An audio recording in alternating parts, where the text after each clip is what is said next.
Good morning. Good morning. Mr. Semenya. Good morning, Chairperson and Commissioners. We have Dr. Jacobs today for any cross-examination. Thank you. Dr. Jacobs, you are reminded that you are still under your former oath. That's right. Thank you. Mr. Vani. As the Commission pleases.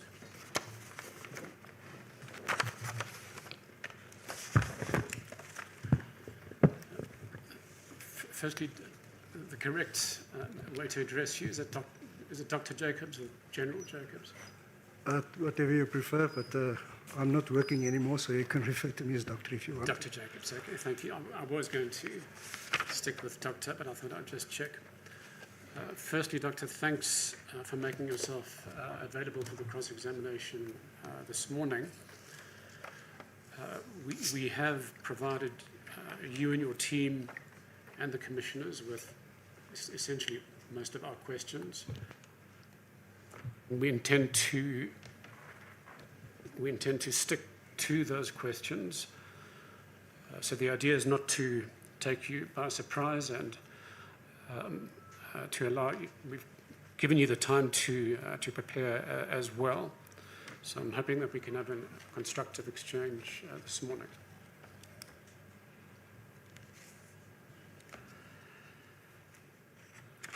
And I'm going to kick off, and perhaps I can draw your attention to the application to cross-examine you because the questions are set out there, and it might be easier to follow. So that is, I can draw your attention to page 2 of the cross-examination bundle.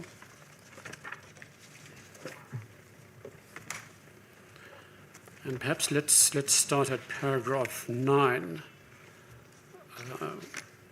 We would like to know whether you had any knowledge or involvement in the process that led to the development of the amendments to the prosecution policy, either in discussions, reviewing, or the drafting of those amendments. Chairperson, I was not involved at all in that process. I learned about the the amended prosecution policy after I've been designated to attend the meetings of the ITT. Meetings of the task team? Task team, yes. Yes. But you do have a sense of what the amendments, the content of the amendments and how they propose to treat the TRC cases. That is correct. When I started in the task team, I got a copy of the amendments and I noted it. Okay. Now, I understand that you have a Doctor of Laws as well as a second doctorate. That's correct. Can I ask you for your views of the guidelines and whether, in your considered opinion, the guidelines as they apply to the TRC cases were constitutional and proper? And perhaps to be fair, I'll put to you the view of the families, which is that it carved out a special regime just for the TRC cases, and in particular put up special criteria that could be considered for a decision not to prosecute, that only apply to the TRC cases and not others. So in the light of that, and as a very experienced lawyer and police officer, what's... Chair, before the witness answers, really the opinion of this witness is irrelevant. That policy has been set aside. It's not there anymore. Thank you. Mr. Vani. Chair, it was set aside, but I believe only in 2008 or 2009. We're talking about the years while it was in operation, and while the witness was in the task team, it was in operation. Yes. How will it assist us, Mr. Vani, at the end of the day? Well, it might be interesting for the Commission to hear from somebody who was in the task team and who does possess a Doctor of Laws what his view of the policy was in demarcating a separate regime for the TRC cases. Yes, I will allow it to that limited extent. As the Commission pleases. Thank you, Chair. As I understand it, this policy was amended after a lot of interaction between a number of role players. And it went through a process where it was tabled in Parliament, it was tabled in Cabinet. Both Parliament and Cabinet have noted it. And if you look at the policy, it is determined by the National Director of Public Prosecutions and with the concurrence of the Minister of Justice. So it went through quite a huge legal process before it was actually then put in the Gazette. For me to question it, if I look at the intellectual knowledge that's within the NPA and with all the prosecutors they have there, it is a prerogative of the NDPP to draft that. And I think for me as an official working in the police, to have any doubts about that or to think it might be unconstitutional, I don't think it was up to me to make that decision or to query it. Okay, let's move on.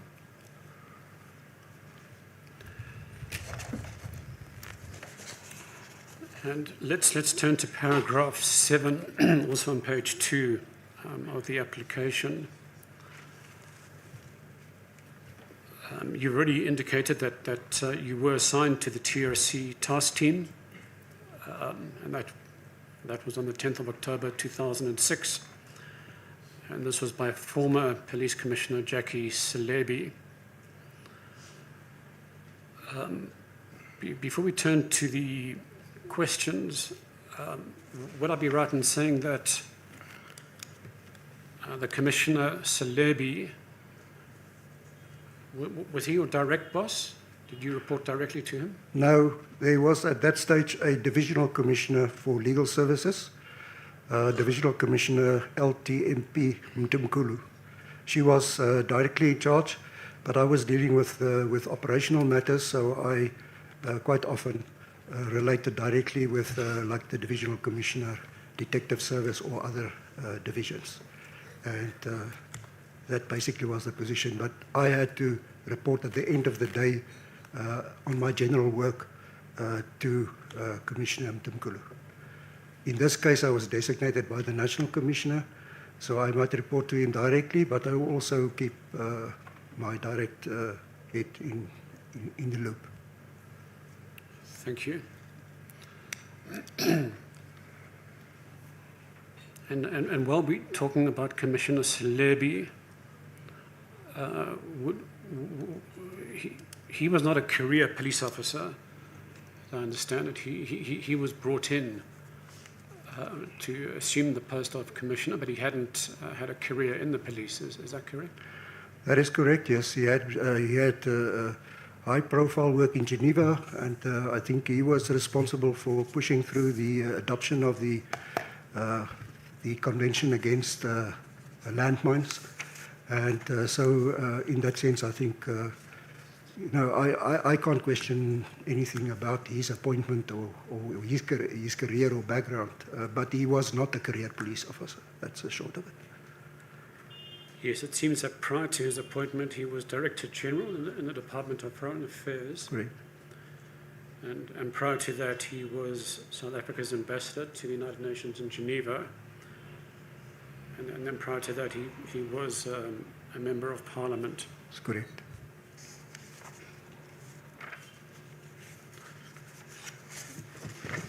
Were you aware that Commissioner Selebi was one of the ANC 37? Chair, from the documentation, it was not that evident. But later on, and I must say, even when I went through these documents, I saw that in the application to the TRC by the ANC for amnesty, general amnesty in respect of everything that they have commanded to do. I saw his name was in there. Yes. Commissioners, that amnesty application that Dr. Jacobs refers to is in bundle 3 at page 107. So let's then turn back to paragraph 7, and as you can see, we quote from the amended prosecution policy, paragraph B6. It says the PCLU shall be assisted in the execution of its duties by a senior designated official from following state departments or other components of the NPA. And so 4 departments are listed, including NEAR, Department of Justice, and the DSO. And then when it comes to SAPS, it says the Detective Division of the South African Police Service. So my question, Doctor, is you were not a detective, you weren't with the Detective Division, you were with Legal Services. Why did Commissioner Salebi appoint you and not somebody from the Detective Division? Chairperson, when I started in the police service in 1995, I was appointed within the National Crime Investigation Service, the NCIS. And that was later changed when the Divisional Commissioner of Legal Services came into play. But if you would look at the annexure to my affidavit, the first main affidavit, you will see there was no reference in the invitation to the National Commissioner to designate. Only said designated persons from your department. So I was working in the Department of Police. I had very close contact with the Detective Service, but in respect of deciding who will attend, that was a decision by the National Commissioner, which I can't explain because that was simply his decision together with Assistant Commissioner Lakalakala, who was also designated. But would you agree that it's an unusual choice because the amended policy B2 specifically said, specifically demarcated that it would be somebody from the Detective Division? I can see that now, but at the time when you started off with that, then I haven't yet studied all these documents and things. And I must also add, through my career, I've worked very closely with the PCLU, with all the officers there. The same cases that they were investigated, I had been involved in some degree or other. The mercenary issues, even the nuclear issue, when we had to look at how to deal with the exhibits in that case. So I had a very close working relationship with the PCLU, and in addition, I have been exposed in the detective service environment. So that is basically what I can say. To me, it didn't really appear strange, because I would say now, I would have been quite happy if they sent someone from the detective service. Yes. Well, it's just that not sending somebody from the Detective Division suggests that perhaps Commissioner Salebi, wanted them not directly involved. He wanted a layer between the detective services and the task team. I would not say that, because if you take Commissioner Lakalakala, he was from Crime Intelligence, and Crime Intelligence and Detective Service work very closely together. As a matter of fact, with high-profile investigations, you will find that the Detective Service cannot really investigate the case if it's not in close cooperation with Crime Intelligence. So I think that covered part of your concern. But as I've said, the invitation did not limit the National Commissioner to a member of the Detective Service. And if you look at the policy itself, it said a designated official from the following state departments. And as a matter of fact, the Detective Service is not a state department. But This letter was addressed to the National Commissioner as the head of the South African Police Service, and he was asked to designate an official, and in brackets S, or officials, to serve on the task team. And moving now to paragraph 6, when the Commissioner appointed you,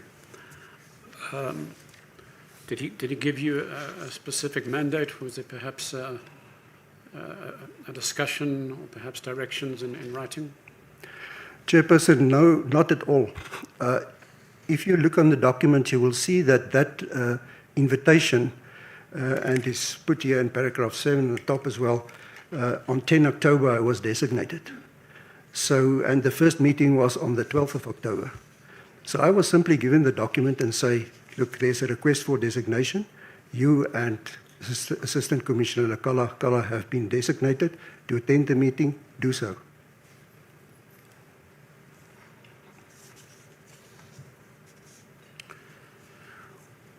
All right, then let's move down to paragraph,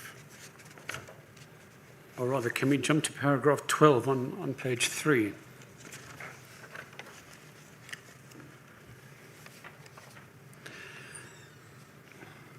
Now, if you look at 12.1, we make reference to the fact that, according to your evidence in chief, the minutes of the meetings were not shared with the Commissioner, but that you briefed the National Commissioner from time to time. In those meetings, did you discuss specific cases? I briefed the National Commissioner and I kept him abreast of developments. But apart from the Chikane case, where the National Commissioner just simply said that his view is that the Reverend Chikane does not want a prosecution. And he didn't take it any further than that, just to state that that is his position as he understands it. And did you discuss the general functioning of the task team? Chairperson, the minutes of the task team were very limited. I mean, if you look at them, most of them are 1 or 2 pages. There might be one that's maybe 3 pages. But they were very brief, and the National Commissioner preferred to be briefed on it. And as a matter of fact, until the report that was submitted and the request from from Ms. Advocate Mahaga on investigations they want to have completed, there was actually not really anything substantive in the minutes to bring to the attention of the National Commissioner. But I would brief him on, in generally, what happened at the meetings. Okay, then perhaps we can return to paragraph 10. And you will recall that at some point in the deliberations of the task team, this is now towards the end of 2006, early 2007, matters came to a head, certainly around the interpretation of the guidelines. And as we set out here, Commissioner Salebi took the view, supported by the National Intelligence Agency, that a recommendation from the task team and the Directors General was necessary before the NDPP could make a decision in each TRC case. And as you're aware, NDPP Bakuli objected to this, complaining that that was an unwarranted interference in the work of the NPA. Do you accept that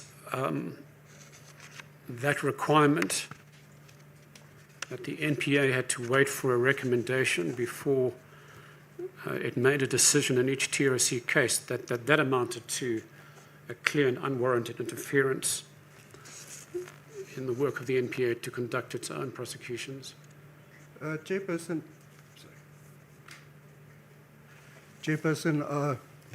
I do not agree with that. It seems to me there's something wrong with this Mike, the light is not on, but if you can hear me, it's fine. Thanks. Firstly, I must say, if you look at that view, even in the first meeting of the task team, it was pointed out, it was PCJ2 in the Jacobs bundle.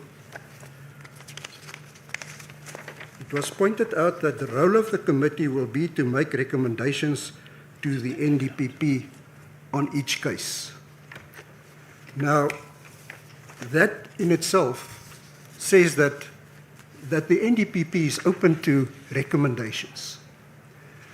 If I look at the administrative law in general, the requirement for any person taking a decision is to take all relevant factors into account. And if there were concerns from the departments, and there was a reason why those departments were in there, the intelligence agency, for example, to guide in terms of intelligence concerns, etc., detective service to assist with investigations. So, for the directors general, whether it is as a collective or whether separately through their representatives, the issue about collective was mentioned in the letter from the National Commissioner. Whether it's one of the two, in my view, does not interfere anyway with the powers of the NDPP to be the final decision maker. And even in his letter to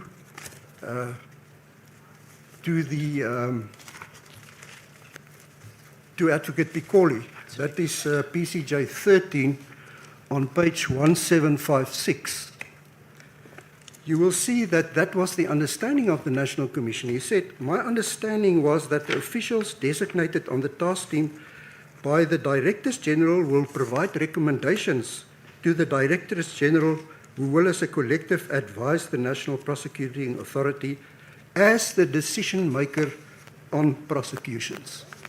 In other words, he never denied or interfered in the sense that he thought he can change the decision. And for the National Director to listen to concerns, I mean, in terms of the guidelines, the victim need to be consulted. It is said there that any other state department could be involved in terms of gathering information. So the whole issue of making recommendations to the National Director really does not interfere with his powers. And if there was a concern about delays, if, for instance, a recommendation is asked from the Directors General and they would delay, then from scratch, the NDPP can lay down a time frame and say, give your input within a week or 2 weeks, and then I'm going to make my decision. And when that 2 weeks have expired, nothing stops him from making that decision, and he can't be queried on it because he's the final decision maker on prosecutions. Yes, it's certainly not, the issue isn't receiving recommendations and support or advice. It's what Commissioner Salebi sets out. That the Directors General, and I'm looking at the third paragraph of PCJ 13, the Directors General must provide the input before a decision of prosecution is made, and that is repeated on the next page, second paragraph, that the DGs must discuss the matter before a decision was made. So in other words, what NDP Piccoli was objecting to was the clear intention behind what Mr. Salebi was saying, as supported by DOJ as well as NIA, that effectively he couldn't act until he received a recommendation. And that's the objection. And the rejoinder that he could have laid down deadlines is not an answer, because saying that your hands are tied until you hear from us is the objectionable part of it. But that was not the end of the story, Chair. you will see that the National Commission requested the NDPP to convene as soon as possible a meeting with the Directors General in order to discuss the above matters. And if you would look at the top paragraph there on page 1757, you will see that, in my view, a comprehensive report such as the one directed to the NPA should be discussed by the Directors General. These were views expressed with an invitation to have a meeting with the NDPP and the other Directors General to come on the same page. But that meeting did not take place. Just a day after this letter, the NDPP said that he will take the matter to the Minister of Justice. So let's move on. Let's now turn to paragraph 13 on page 3 of the application. And we want to inquire from you, Doctor, whether you were aware of the overriding concern of government at that time, namely that prosecution of former apartheid officials, such as the suspects in the Chikani case, would give rise to a call or pressure for prosecution of ANC personnel for their activities pre-1994. Chairperson, I was not aware of that. To some extent, these issues have been mentioned by Advocate Ackerman in his report, where he complained about using Senior Superintendent Brits to assist the police regarding the documentation. And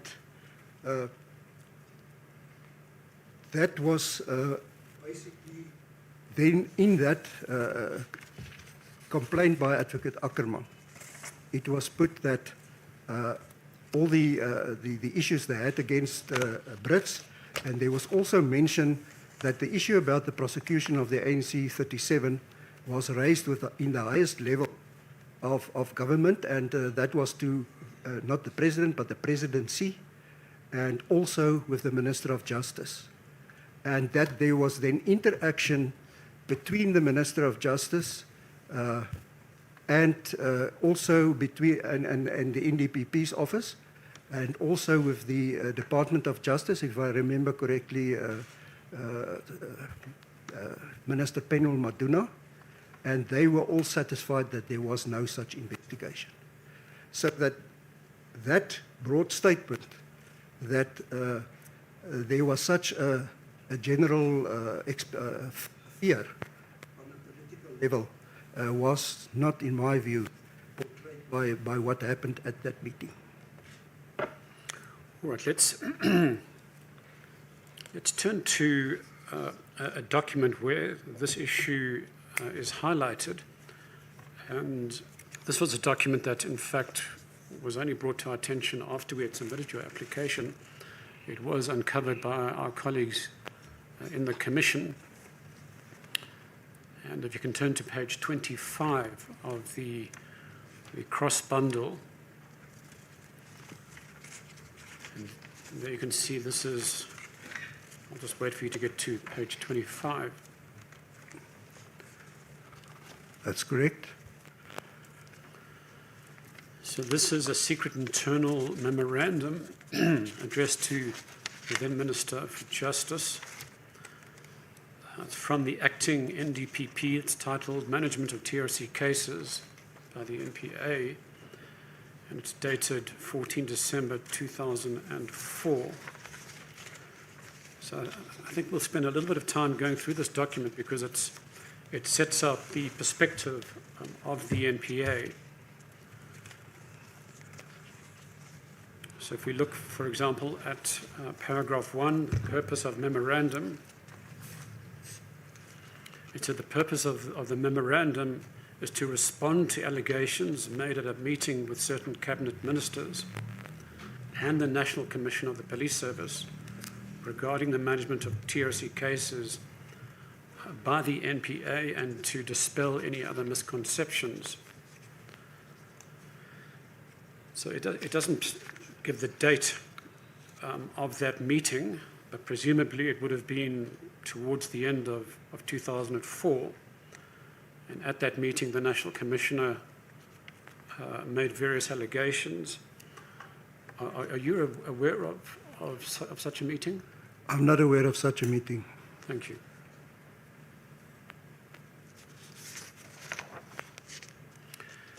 And if we can turn the page to the second heading, number 2, historical background.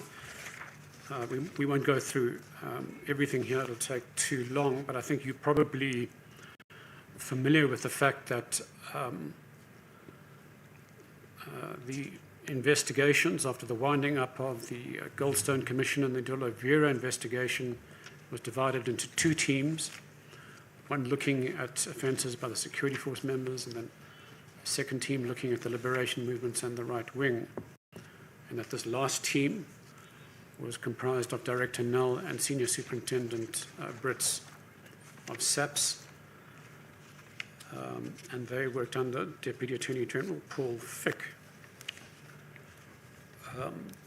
Now, it appears from paragraph 2.6 onwards that these 2 police officers, Nell and Brits, continued to work on these cases. Their contracts were routinely extended by SAPS. And even with the creation of the DSO, when the cases were transferred to the DSO, Advocate Fick continued with those. And if we turn the page just to wrap up that story, we see that the PCLU was created in 2003, but that it wasn't an investigative agency. It would have to be dependent on SAPS and the DSO to assist with the investigations. Is that roughly also your recollection of that history? That is correct, yeah. But if you look at paragraph 2.10, you will see that the PCLU was not an investigative agency, and therefore it was dependent on SAPS and the DSO to assist with investigations. Yes, indeed. So then if we move to the next heading, management of TRC cases by the PCLU in March 2003, we see at 3.3 that the PCLU did an audit of cases, including the cases with Advocate Fick, and there were about 395 police dockets. Various annexes were attached. Unfortunately, we don't have those annexes. We have asked for them. But those lists indicate which cases were closed and which were still open. But let's turn to page 4, and then matters arising.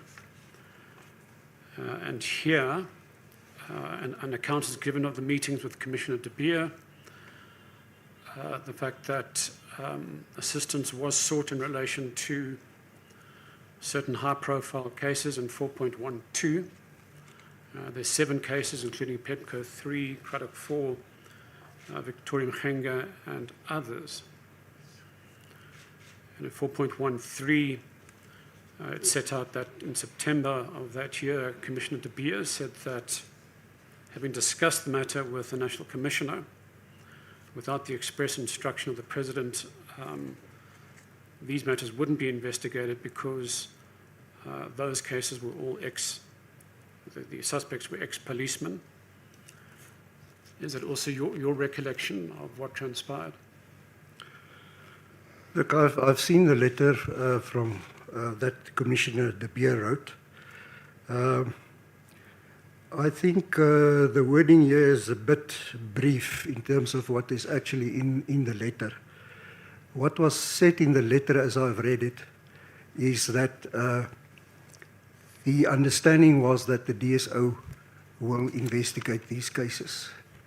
And it was referred to that this was possibly a political decision, but that issue about the political decision was explained just in the next sentence, where it was said that many of the people who will be prosecuted might be police officers.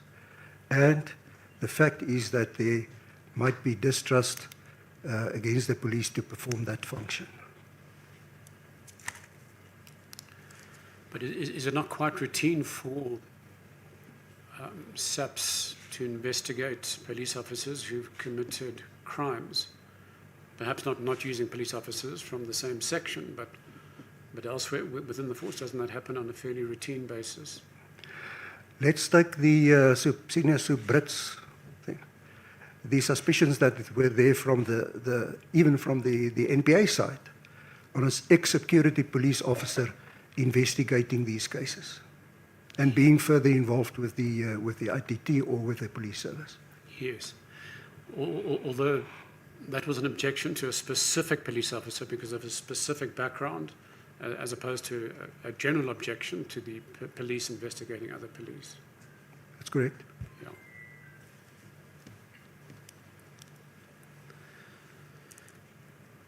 Then the acting NDPP writes in 414, the perception unfortunately created by this decision is that SAPS was only interested in targeting members of the liberation movement.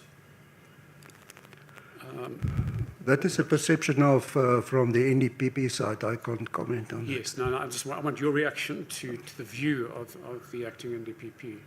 Yeah. Is it a fair comment or not? I don't think it's a fair comment. I don't think it's a fair comment. All right, then let's look at the next section dealing with the ANC 37 case. And the point is made that the TRC refused amnesty to 37 prominent leaders of the ANC, including the President, Mr. Thabo Mbeki. And at 4.2.2, members of the PCLU held discussions with Nel and Brits, during which discussions Nel and Brits persisted that there was a strong case against the President and other prominent cabinet ministers. And the next sentence is the key one. This was raised in the context of attempting to persuade the PCLU not to prosecute security branch members on the basis that if such members were prosecuted, the President would have to be prosecuted as well. So this is the acting NDPP saying that from the discussions the NPA had with Nel and Brits, this is the message they were getting. Chairperson, I think I must make it clear at this stage that Nel and Brits were police officers. They were given to the D'Oliveira task team and then transferred to the office of the NPA to assist people further with the investigations. What they communicated cannot be regarded as communications from SAPS, because that was done on their level. It was not communications from SAPS. If they did this, it might have been in terms of their own experience, and I can't further comment on that. Yes. Well, that's fair enough, except that that view was also expressed not by individual police officers,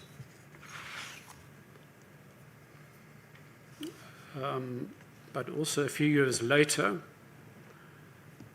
at a meeting of I believe it was the Justice and Security Cluster, and the following was said by Minister Squeyiya, and this is at Bundle 2, page 142, paragraph 274.2. And I'll just get my team to extract it, because I don't think it is part of this bundle.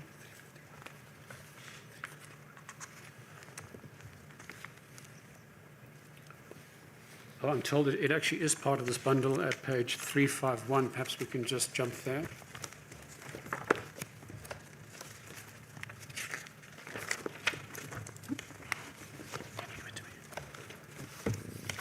Yes, I'm there, thanks. So this is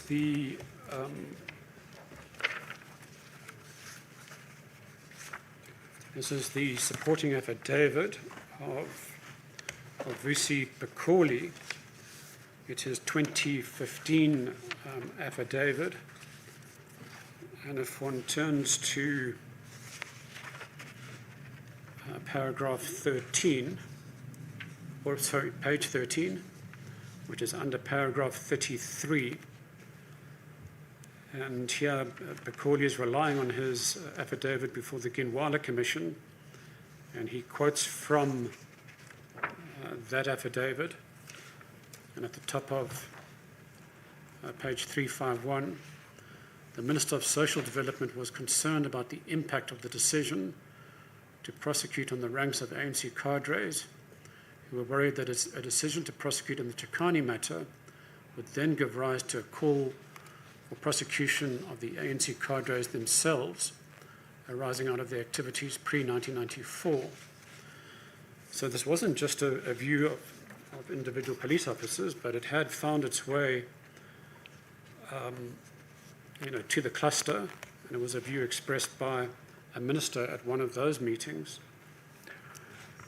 Chairperson, if I can comment on that, I was not part of any of the meetings referred to in paragraph 211 to paragraph 218 of the founding affidavit of Mr. Kalata. I was not part of any of those meetings, so it's not within my knowledge that this has happened. I've read the documents and seen it, but it was not part of my experience with this issue. Thank you. All right, then let's return to the secret internal memo, the 14 December 2004 memo from the acting NDPP to the minister.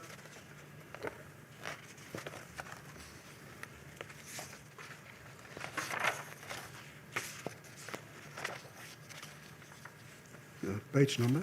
On page 29. Thank you. And you'll see that the report continues in relation to the investigations of Brits into the ANC. And he points out in 4.2.5 that the docket or the dossier was with the former National Commissioner Johan van der Merwe, and that requests were made for that dossier or any docket that was in the possession of Brits, which was never produced. Do you have a recollection of that? I have not been involved at all with that. And then at 4.2.6, the PCLU was then informed by the NDPP that Commissioner Salebi had alleged that the NDPP and the PCLU advocates were on the verge of arresting the president. No, I have no recollection. As I've pointed out already, some of these points have been dealt with in the report of Advocate Ackerman. You will see there the consequent visit by Minister Maduna, etc. Yes. Now, the reason why we're going through it is that notwithstanding the denials of Ackerman, these allegations continued from 2003 through 2004, and were still surfacing in 2006. So the report continues that steps were taken. Minister Maduna in 4.27 visited the offices of the NDPP to look into these allegations. 4.28, the PCLU perused all available evidence and concluded that there was no evidence against the president. 4.29, to clear the lines, the NDPP directed that Brits and Nel vacate the offices of the DPP and that all their dockets be returned to SAPS.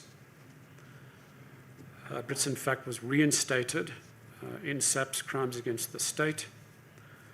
But nonetheless, he still contacted the deputy head of the PCLU, that's at 4.2.11, wanting written confirmation of the decision not to prosecute the president. That was on 2nd July 2004.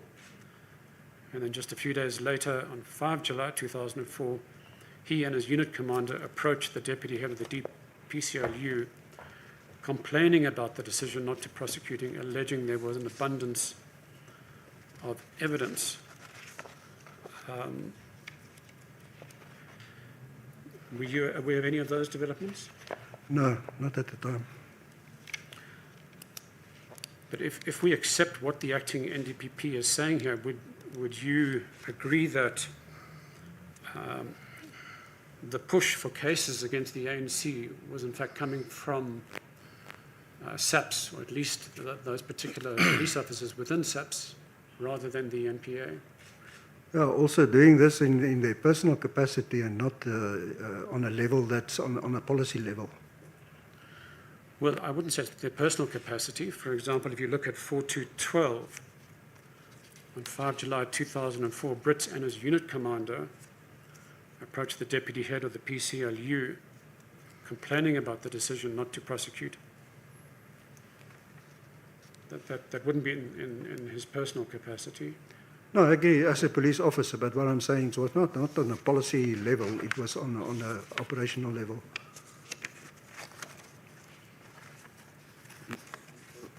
Only the acting NDPP who drafted this document on the 14th December 2004, was that Advocate Mokotedimbi, or who was it? No, Commissioner. We believe it was Advocate Silas Ramaita. Yes, Oh, Silas Ramaita. yes. Oh, yes. Okay. Thank you.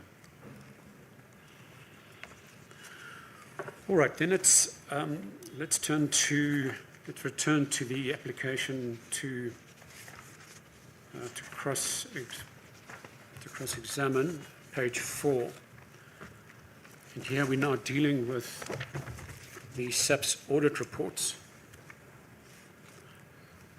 that were presented at the TRC task team.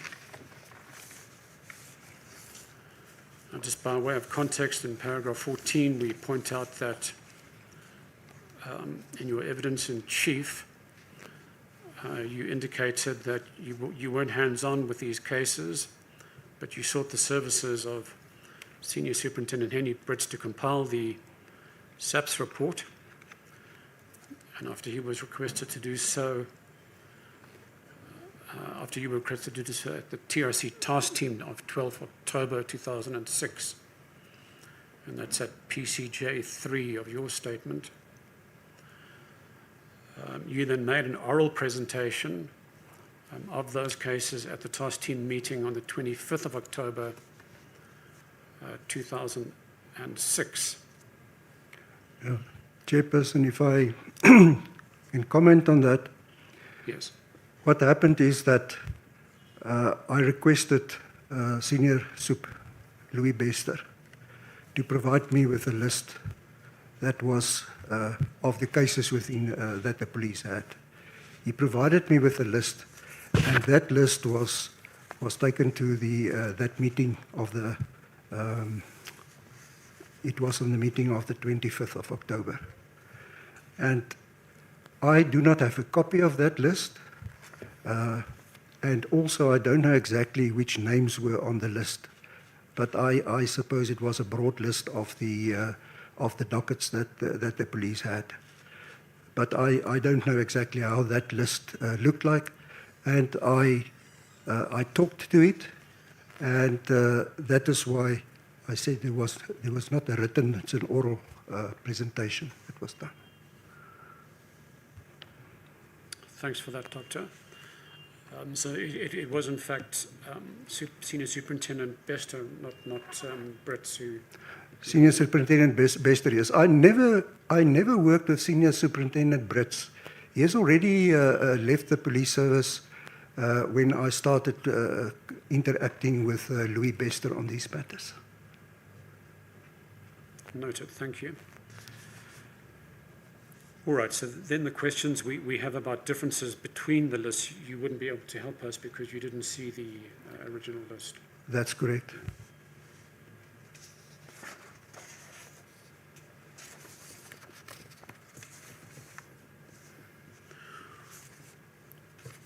All right, then let's turn to the next page. paragraph 17 on page 5 of the application to cross. You state in your evidence in chief that you received copies of 73 decisions that were taken by Advocate Ackerman SC on various dockets from Senior Superintendent Bester, and that these decisions were used by you to compile the SAP's audit report that was presented at the 6 November 2006 meeting,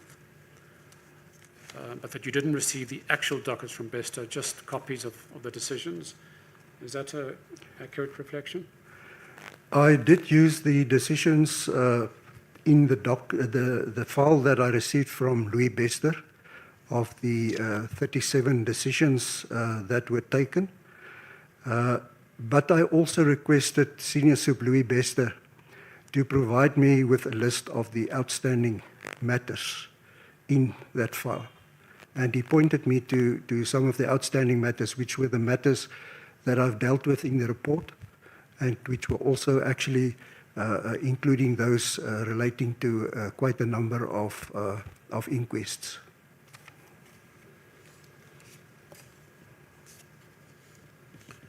And I did not receive the actual dockets. I think if you look at 395 dockets, to expect in this period of time that was even available between the two meetings, it would have been impossible to do that. But I also didn't really have a need for that. Senior Sup Bester was an experienced detective, and we were looking at that stage at the outstanding matters.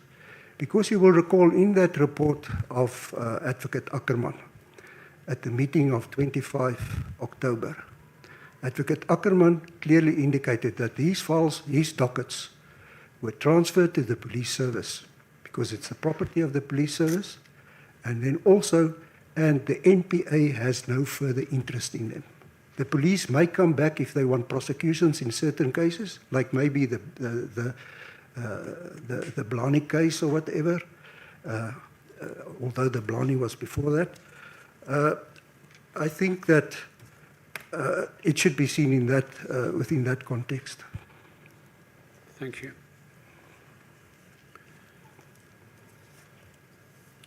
So, not all 73 decisions were reflected in the SAP's report, the audit report that you presented on 6 November 2006. No, because we referred to the outstanding matters in that file. Okay.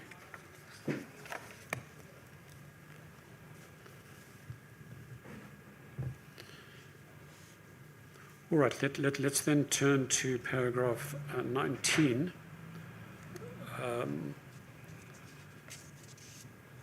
In your evidence in chief, you stated that the cases reflected in the SAP's audit report at the 6 November 2006 meeting were cases in which SAP sought clarity from the PCLU regarding the holding of inquests.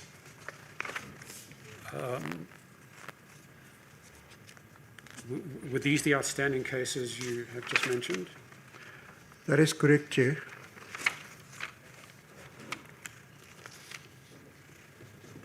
That is on PCJ 8, page 1743. Thank you.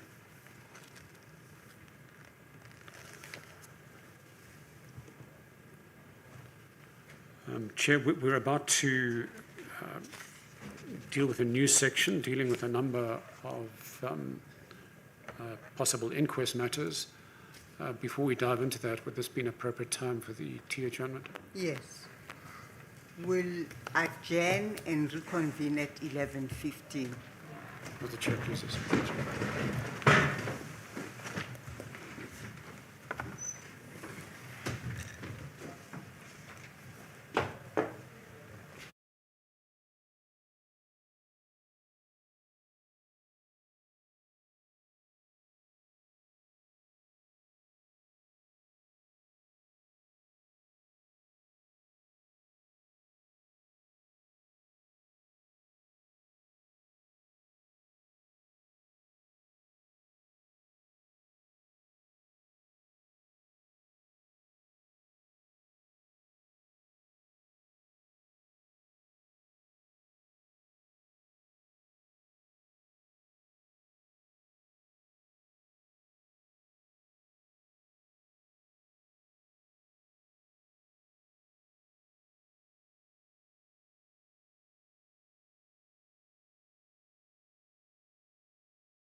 Mr. Vani.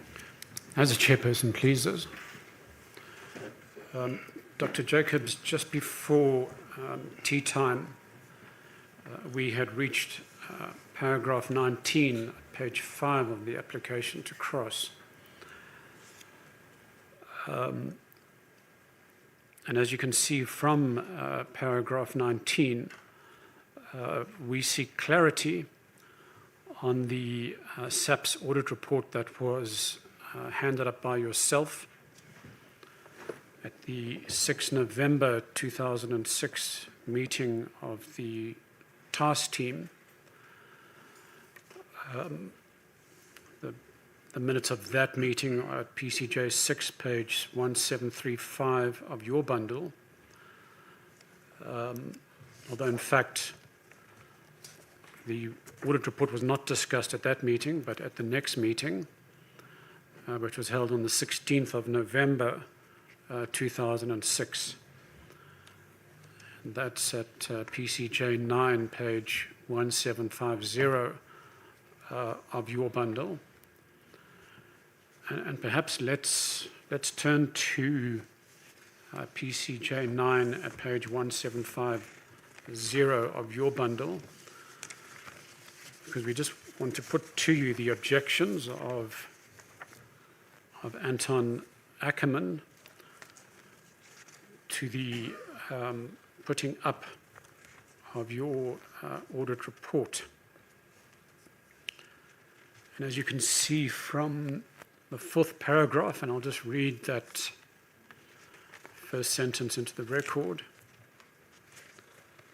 Advocate Ackerman raised a concern over the impression created by the revised audit report from SAPS, that he had indicated his intentions of exploring the possibility of prosecuting the President and 37 ANC leaders. Advocate Ackerman wanted to know from Commissioner Jacobs, who compiled the report, why it was necessary to include cases that had been finalised and request inquests on such matters. So it does seem as if the 7 cases in question did deal with matters in which landmines and other events had taken place. Before we go through the cases, can you remind us your response at that meeting to Advocate Ackerman's concerns? That is, Commissioner Jacobs indicated that he compiled the report and requested guidance from the meeting on how to deal with outstanding inquests. He said they had 6 inquests, some had been finalised and others not done at all, and that were all TRC matters. Thank you. All right, then let's turn to those cases. Although before we do, can I just draw your attention to an information note that had been compiled for you by Commander Crimes Against the State, Senior Superintendent Bester, and that's at page 1574 of your bundle, and it looks like it's also in the cross bundle at page 37.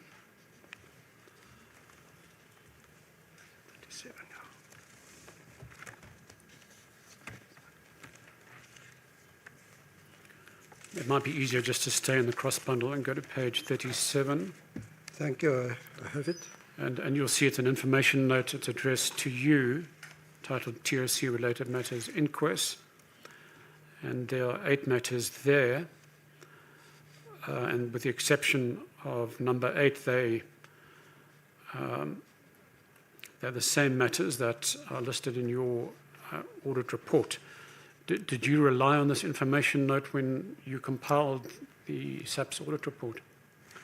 Chairperson, I think there's a lot of context that need to be given to this document, this information note from Senior Superintendent Louis Bester.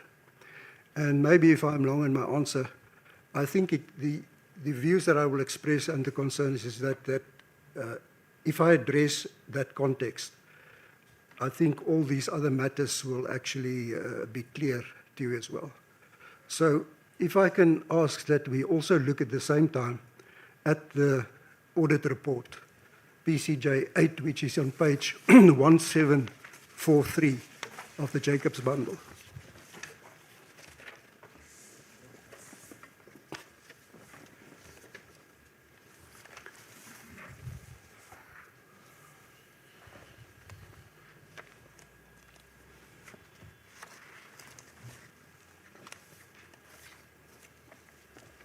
Thank you. Yes. Please proceed. Chairperson, as I've already mentioned, I asked Superintendent Louis Bester to indicate to me which matters are outstanding, and he referred me to these cases. I then drafted the report based on that, and you will see from the report all the paragraphs there is actually giving the gist of what every case is about. Because if you just give a name of a case, etc., the other members on the committee won't be au fait, or they won't be know what you'll be talking about. Then after this, the meeting we had and the concerns expressed by Advocate Ackerman that these matters have all been finalized. You will see on top of that page, PCJ 81743, I wrote in my handwriting,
is that in all these matters, inquests, well, either criminal cases had happened and had concluded, as in the first case, and that's at 19.2.2.1.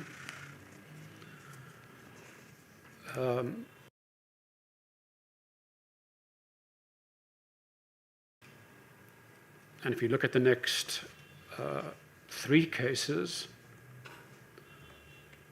inquests have been held in earlier years. In the second case, the Ellis Russ matter, the inquests were held in 1989. In the Kings Williamstown matter, Ackerman had directed an inquest in August of 2003, and it was held in February of 2004. And the fourth matter, the Deep Kloof one, that inquest was held as far back as 1994. In the fifth matter, he decided in 2003 to establish whether an inquest had been held in that matter. In the sixth matter, the Jeppe docket, inquests were held in the late 1980s. And in the last one, an inquest couldn't be held because nobody had died in that particular event. So his concern, I think with some justification, is that there was no need to put up these particular matters before the task team, because there was nothing further to do in those matters. And he takes the view that it was put up to bolster this narrative that he and the NPA were still seized with those cases. I deny that narrative, because as I've said, in terms of the timelines, that narrative does not agree with what I've just explained to the Commission. Because the information that Advocate Ackerman is giving there in respect of these things relate to the information note of Louis Bester. And Louis Bester gave that information note to me after I've presented the audit report. All right, I'm sure the version of Ackerman will be that that information was in the records already, given the old dates of most of these inquests. But let's move on. Let's turn to the appointment of investigators for the TRC cases. If I can draw your attention to page 7, paragraph 20. And you'll see from that paragraph that in December of 2006, you sent a courtesy request to SAP's Divisional Commissioner, Detective Service General De Beer, to arrange investigators by provincial commissioners for 8 TRC cases. And you made this request by way of an undated confidential information note, and that's at PCJ 17, and it's in your bundle from page 1763.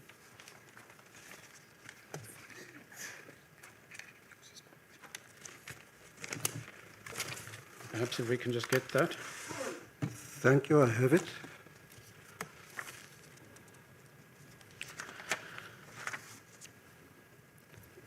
Now, did Commissioner De Beer ever respond to this information note? And if so, what was his response? Because we don't see it in your bundle. Chairperson, thank you, but maybe I must just refer to paragraph 20 there on page 7. I do not think this was a courtesy request. The description of an undated confidential information note is correct, but it was a recommendation to Commissioner De Beer to appoint investigators, and the request was as well that the particulars of these investigators must be conveyed to Advocate Maga of the PCLU. The response of General De Beer, immediately when he received my information note, he requested me to draft the following document that's in my bundle, and that is the letter to the provincial commissioners. Now, if you would refer to that as a courtesy request, it might be more correct, because the national head of detective service, he is in charge overall of detectives. But with the provinces we have, you have certain detectives that serve directly under the provincial commissioners. So he had head office components and then provincial detectives. So it would just be a courtesy to ask or inform the provincial commissioners that investigators are needed. And normally, if there are problems to do it, then normally it's being sorted out between the provincial commissioner and the head of the detective service. So the response of General De Beer was to ask me to draft that letter that is then in PCJ 17, page 1763 of the Jacobs bundle.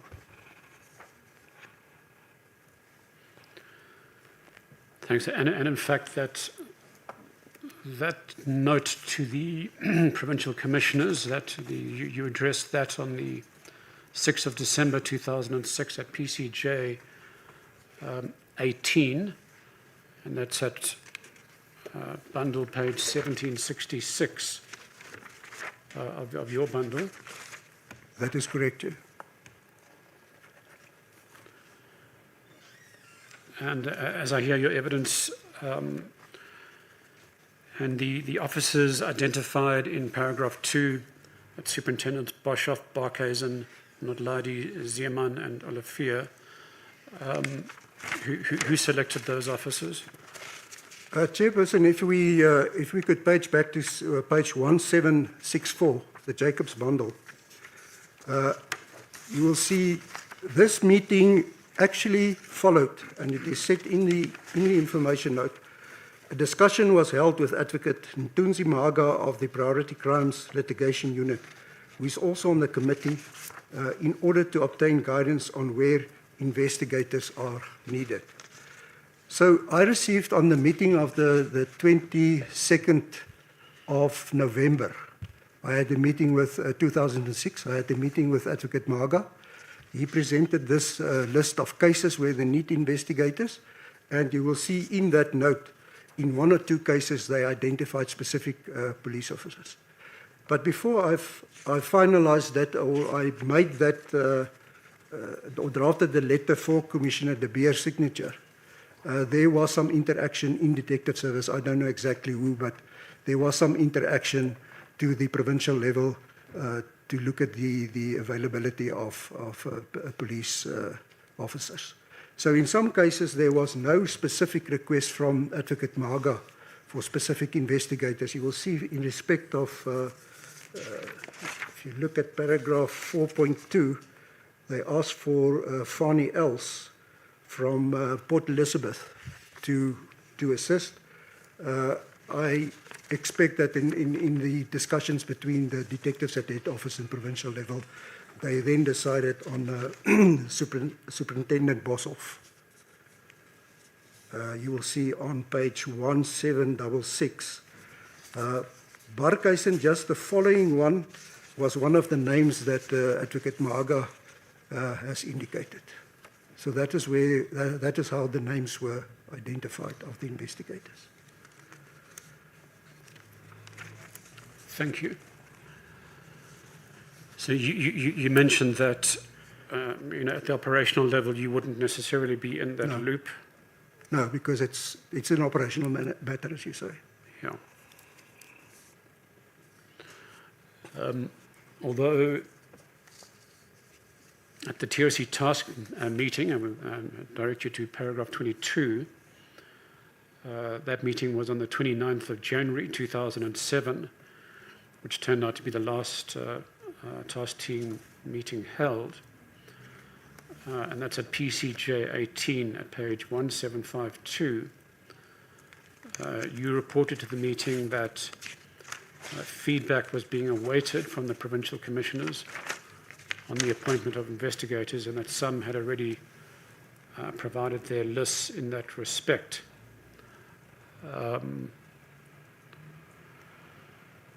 So at least by the end of 2007, you were awaiting a response from those provincial commissioners.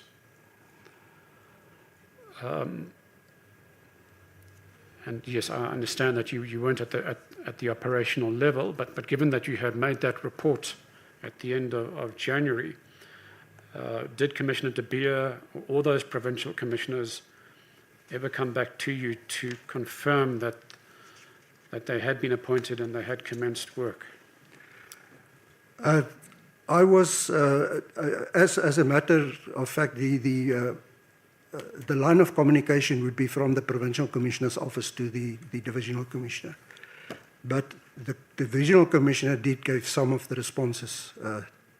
They sent it from his office, they sent it through to me. So that is why I knew at that stage there were some investigators that have been made available.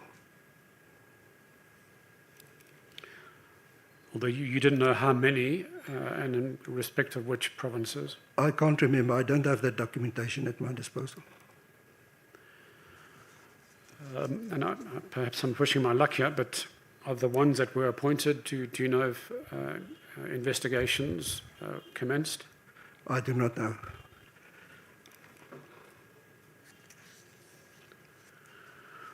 All right, then it would be unfair to ask you for reasons why they didn't commence, so I won't put that question to you. So if we go down to paragraph 23, we want to put it to you that we can't find any evidence and record that those 8 investigations proceeded. And in fact, when Advocate Maga testified before this commission, he made statements such as the following, that the cases were never investigated by the SAPS. He served on the TRC task team, this is 23.1, but there was never a dedicated investigative capacity that was allocated or assigned to the cases that I handled. And that's in the Maga transcript at page 70. It's actually in the cross bundle at page 149. Now, as far as we know, all these 8 cases remain unresolved till today. That's some 20 years later. There have been some recent developments, and we've actually pointed out some of those developments in the footnote. But perhaps let's start with what Advocate Maga has to say, that as far as he's aware, and at least the cases that he was handling, SAPS never allocated investigators to them. Chairperson, I accept that the evidence of Advocate Maga relates to the term whilst he was still serving in the PCLU. In respect of my position, the last meeting of the task team that I attended was on the 29th of January. So I don't know which cases might have been finalized, which were investigated, all that. I don't know. Okay. Well, just to complete that, we've looked at those cases, and just to give you a sense as to what has happened since the end of 2006, early 2007, in Craddock 4, the reopened inquest only commenced in 2025, and that's still ongoing this year. In PEPCO 3, the prosecution was never reinstated, and the reopened inquest is only going to commence in October of this year. There's only one surviving suspect in that matter. In State versus Kutsia, an indictment was issued, but that was some 9 years later, in 2016, following an application brought by Tembi Simelani in 2015. That case is still ongoing. In State versus Henti Buerta and others, the accused were only charged in 2024. In COSAS 4, 2 surviving accused were charged in August 2021. That's also ongoing. In the Heidelberg and St. James attacks, the investigations into Flashlele, they remain unknown and unresolved. In the Ndondo case, there was a charge against a former security branch officer in November 2025. And then Mos Marudu, there was a symbolic burial in 2013, and there might be an inquest at a future date. So in respect of those 8 cases that had been highlighted, one can see that action was only taken many years later, as recently as just the last few years. So I think we can assume that at that time, those investigations were not taken forward. I do not deny that, Chairperson. That speaks for itself. Yes. And we also attached a presentation that the DPCI head had made to the Portfolio Committee in 2025. I'm not going to go to it because you won't have knowledge. But we looked at those 8 cases, and the DPCI only opened their investigations about 10 to 15 years after these developments in 2007. But let's move on. So the next heading is the collapse of the task team on page 10.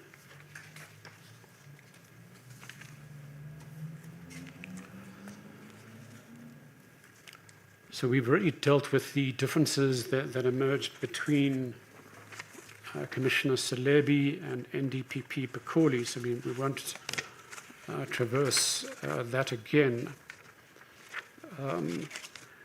We know that Pekoli escalated the matter to the Minister of Justice. We don't have to deal with that.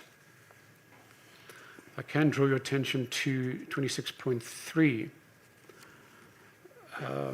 The NPA sent an invitation to the NPA to attend a task team meeting for the 13th of March 2008.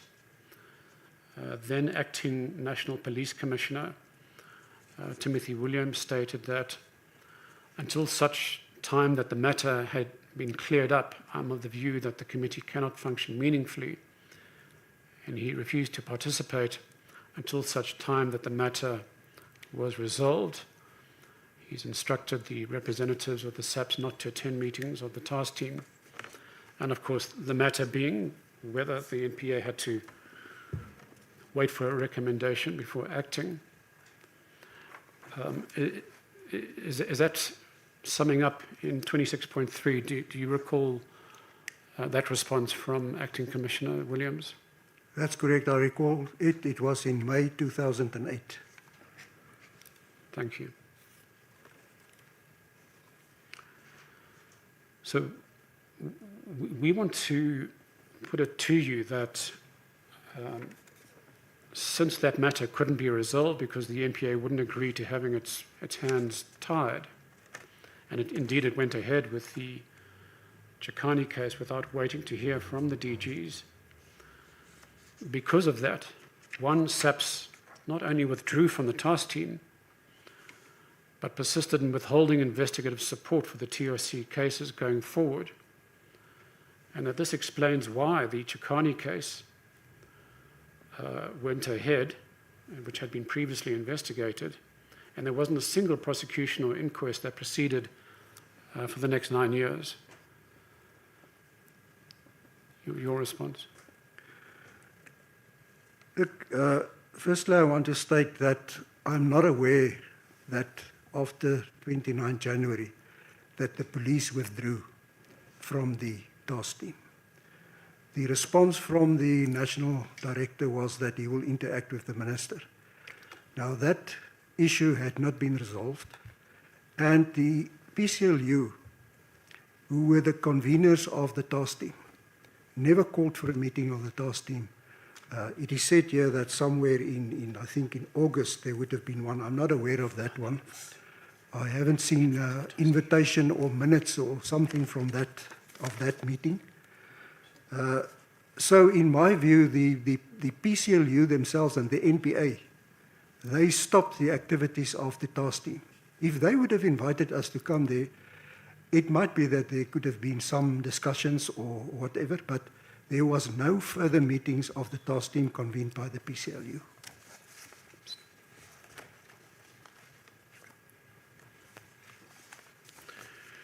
Well, at least one invite was extended. We're trying to find the invite.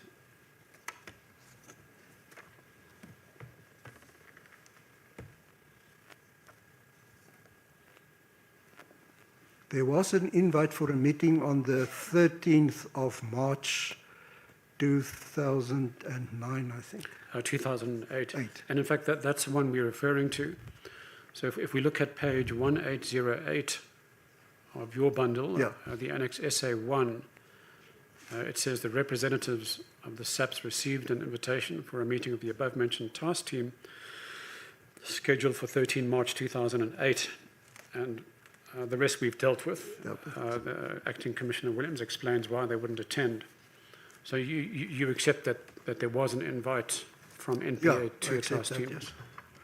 But not in the period between the 29th of January and the Chikani, the prosecution in the Chikani matter. There were no invitations for meetings. Yes, I think that is correct.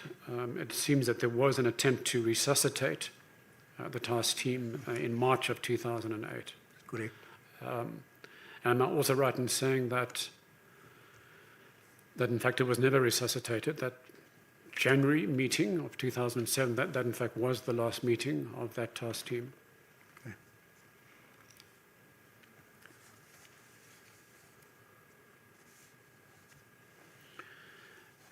And in response to what we put to you under paragraph 26.4, did I hear your response correctly that you have no knowledge of these matters post? No, I've not been involved in, after the letter that was sent by Commissioner Williams, Acting National Commissioner, that until that matter has been resolved. And I'm not aware that whether the matter has been resolved or not, or what followed after that. Yes. Well, it does seem that, well, we of course don't know if the matter was resolved, but we do know that later in 2007, Advocate Bakoli was suspended and Advocate Ackerman was relieved of his duties in relation to the TRC cases. But what we put to you that post that time, at least post the Chikani case, we're putting it to you that the SAPS withheld investigative support for the TRC cases, and that's reflected in the fact that very little happened post the Chikani case. No, I cannot comment on that. It could be the experience at the side of the NPA, but I was not involved in stopping anything or blocking anything or preventing investigators. And we're not accusing you of personally stopping anything. Okay. Yeah. All right, then let's turn to the forged memorandum of 26 June 2003. And this is from paragraph 27 onwards. Now, in your evidence in chief, I understand that you took the view that the memorandum in question, which is sometimes referred to as A15, it's at PCJ 22, page 1774, but it's also annexed as Annex B to this application to cross.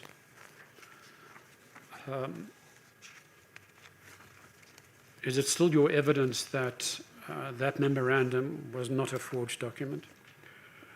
Chairperson, I conveyed to the Commission the two forensic analyses that have been done in this respect. I'm not a fingerprint expert or a disputed document expert or whatever, but those were the two reports that were given by people who are qualified to do that analysis. All right, so I assume that you rely on those two reports and that your evidence is still that the document in question was not forged. I did not give the instruction to have the analysis done, and the analysis was done with in determining whether the document is forged or not, but I cannot comment further on that in that regard.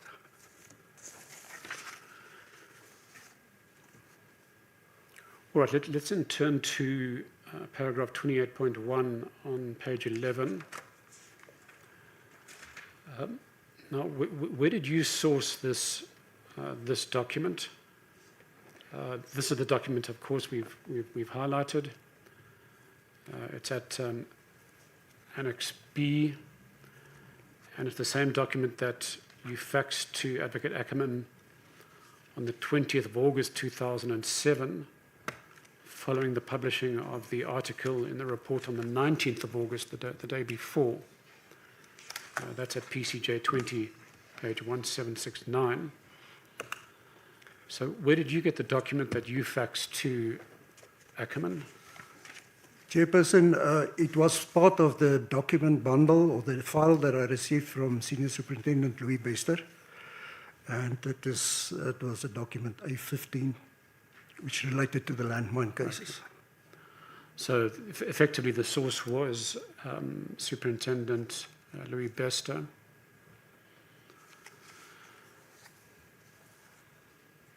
Now, we want to know why SAPS would be in possession of a document of that nature.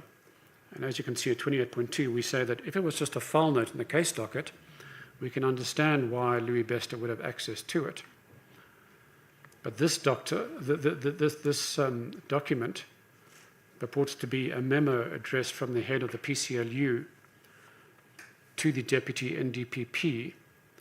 So why would SAPS be in possession of an internal NPA memo? Chairperson, this file with the documents A1 to A73 was given to me as part of the documents that was transferred to the police service in 2004. It was part of that bundle. And there was a number, I think, from A1, I read here, from A1 to, I think, 16, are in the same format as that. I would not question the manner and the type of communication that is being used by the PCLU. And the documents were photocopies of the file that Louis Bester had. The ones that I had. I didn't have the originals. Right. Although it does seem that Louis Bester was in possession of the original, but we'll come to that shortly. Now, Ackerman denies that he would have addressed a memo in Afrikaans to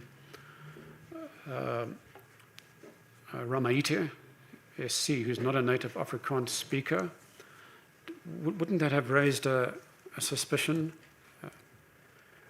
Chairperson, I do not know how Advocate Ackerman and Dr. Ramaite communicated with each other and in which language. I really won't know that. It wouldn't have raised suspicion with me. These documents were given to me. I must say, when I received the call from Advocate Ackerman to send him the copy of the document, I simply did that. And when he came back and said to me that, did I look at the date?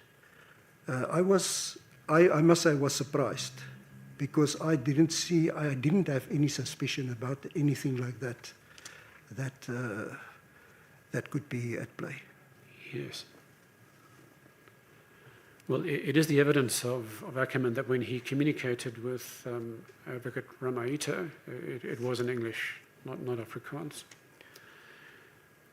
Now, when Advocate Ackerman called you and drew your attention to the date, and presumably, Ackerman was saying that the date is wrong, Did that raise any alarms with you? Look, I'm not, as I've said, I'm not a police officer. I'm not an analyst. To me, just the following day, there was this media statement by the NPA to say that the document is alleged to be a forgery that was sent to Advocate Ackerman. That was on the 21st. Immediately thereafter, Commissioner De Beer and myself went and we informed the National Commissioner about this investigation into alleged forged document, disputed document. So then Commissioner De Beer requested Louis Brits to come to the office of the National Commissioner and to bring the file with the original document. Can we just check, Louis Brits or Louis Louis Bester? Bester, sorry, I'm just losing it there. But Louis Bester brought the file to the National Commissioner. If I remember, it was late afternoon. And then the National Commissioner, or the Commissioner De Beer, instructed Louis Bester to obtain a forensic analysis. So that was on the 21st. On the 22nd of August, Louis Bester took the request for a forensic analysis to the head of the Forensic Science Laboratory with an information note asking for the analysis to be done. And later that day, they received the analysis that was done by it was a senior superintendent, De Tooy as well. The other one was a divisional commissioner. This one was the analyst. So then that document was given, I believe, to General Solebi immediately after it was received. That was on the 22nd of August. So what happened is, just after that, Commissioner De Beer also asked Louis Bester to obtain an independent analysis. So on the 30th, and of course, because it's with an independent analysis outside the police service, financial authorization had to be obtained. So it took a short while for financial authorization, and on the 30th of August, 2007, the request to ex-Brigadier Hatting was given to do the forensic analysis.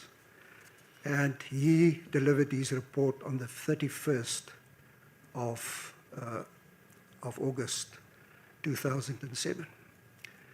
Then thereafter, and maybe I must just say that there was communication between the Scorpions, firstly to myself, requesting the original docket, and then the original document. Then I informed them I'm not in possession of the original. The original is under the custody of Senior Superintendent Bester. Then Senior Sup Bester received a similar communication to ask for the document, and it was said it might be used in criminal proceedings and all that.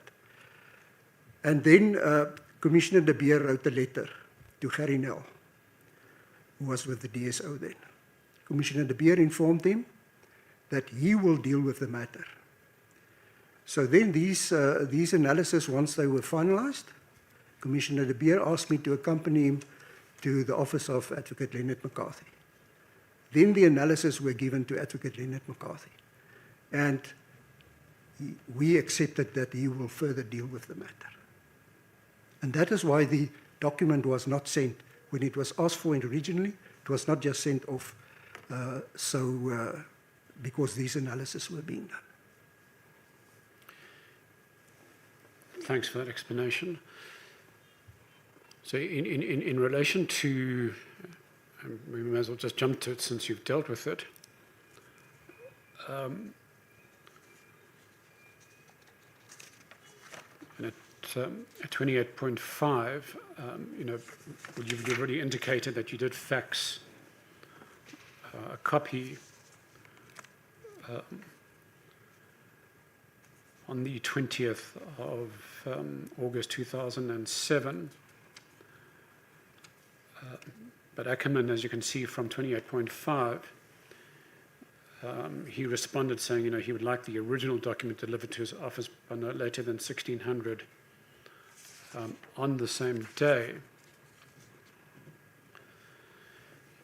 Now, you've already explained that that was in possession of Louis Bester, and as you can see from 28.6, the original was apparently handed over to the Forensic Science Lab on the 22nd of August 2007. You mentioned Leonard McCarthy. If we turn the page, you'll see that Ackerman does write to Leonard McCarthy, head of the DSO, on 27 September 2007, complaining that he has still not been furnished with the original document. And that communication is at page 145 of the cross bundle. So it was a question, why was the original not provided to the NPA? And as I understand it, you've explained that the reports from the forensic experts were provided to Leonard McCarthy, and that's where matters were left for McCarthy to then handle. That's right, and what's interesting from page 145 is what Advocate Ackerman said.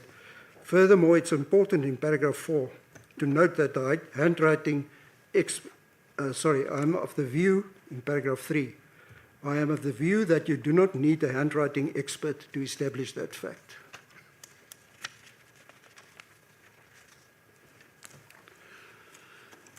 Well, I don't want to get into a legal debate, No, but there actually is case law that says that the view of a handwriting expert is not decisive in these matters, and that. I accept it can be disputed, but then also with expert evidence. Well, in fact, the case law says that courts are entitled to consider, but not be directed by the forensic evidence, and that they're entitled to use their own, applying their own minds to the matter. But we can leave that for argument. But let me put Advocate Ackerman's complaint, and that is that he and the NPA were never furnished with the original, which meant that they couldn't do their own forensic examination. And the complaint is that that was done purposely to stop them from doing a forensic examination. I cannot agree with that, because when the matter was left in the hands of Advocate Leonard McCarthy, he could have asked us to have another analysis being done. Even if it would have been with an analyst from the SAP side, together with an analyst decided by the NPA, I can see no reason why that would have not have been done. But there was no such request. Well, I don't think that's good enough, because you had received a request from Advocate Ackerman for the original. Now, Leonard McCarthy is the head of the DSO. The PCLU fell under the NDPP at the NPA. That is correct, yeah. But the DSO was charged with that investigation. But then why simply not give the original to the NPA because they had requested it? As I've said, that was the route that General De Beer followed, to inform them, and they said they will deal with the matter, and whatever they needed from us, they could have requested it. Doctor, I remember inquiring about the original. What happened to the original? Where did it end up? Commissioner, that original document is still in Versaghi Street 28, and the evidence leaders are aware of that. Yes, but it seems there was a denial to Advocate Ackerman to have the original, whatever obstacles may have been on the way.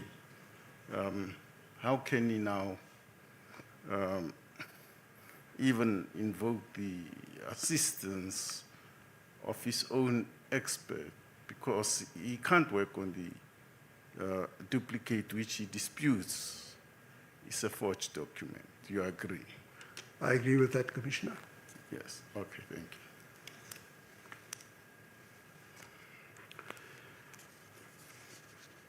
you. Dr. Jacobs,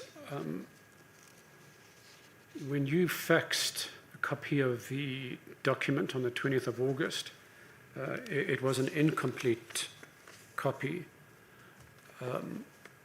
Why was that? I understand that an incomplete copy has been received by Advocate Ackerman.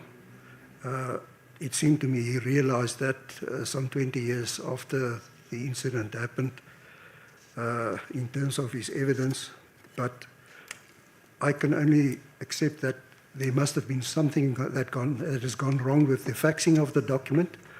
At the time, Advocate Ackerman did not revert to me and said that he received an incomplete document. So I was not aware that only 2 pages of the document was received by Advocate Ackerman. Yes.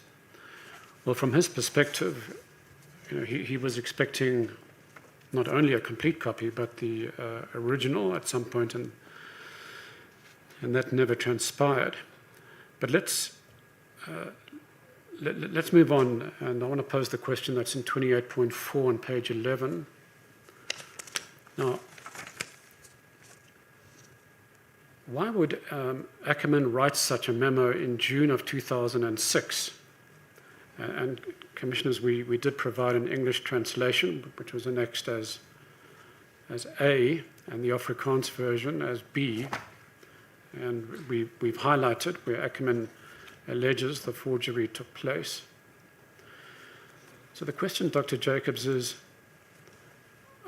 why would he write such a memo in June of 2006 when in 2004 he had already concluded that no case had been made out against the ANC leadership, and the then NDPP Belani Nguka had released a press statement on 15 May 2004 noting that there was no basis upon which to move against the ANC leadership? I would not know why Advocate Ackerman would have done that. But you accept it's unusual? It can be unusual, yeah.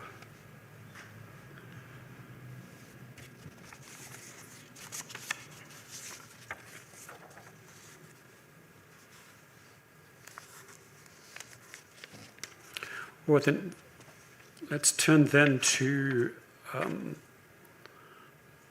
questions in paragraph 29, and let's move to 29.2. You've highlighted the 2 forensic investigations. Now, we suggest that those 2 investigations were not truly independent.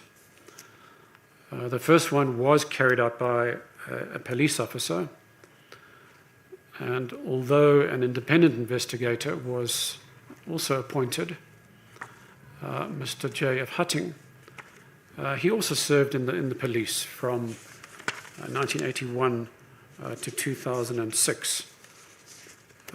What's your response?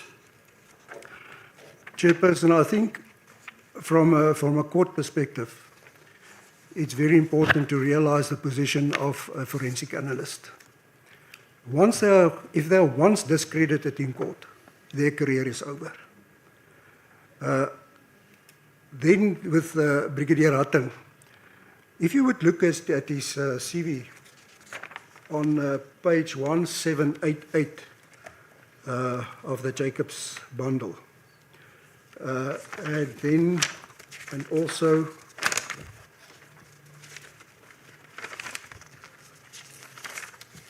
excuse me, I'm just on the page there.